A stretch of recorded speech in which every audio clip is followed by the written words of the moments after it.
À tarde joga bola, fazendo um pagode da hora, junto com os moleques aqui dentro do nosso quarto. Eu vou fazendo a rima assim, tipo, não achei a palavra pra encaixar, mas tô de boa, vou continuar. A rima eu me nervoso, ansioso, eu meio apreensivo, mas aí é desse jeito, fazer um rap esquisito junto com os moleques da área aqui, tamo não, é desse jeito então.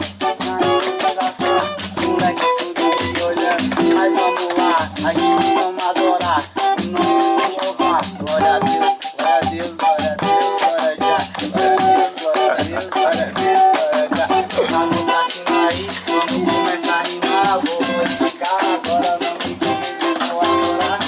Glória a Deus, glória a Deus, glória a Deus. Glória a Deus, glória a Deus, glória a Deus. Glória a Deus, glória a Deus, glória a Deus. Não vou adorar e vou glorificar sempre aqui.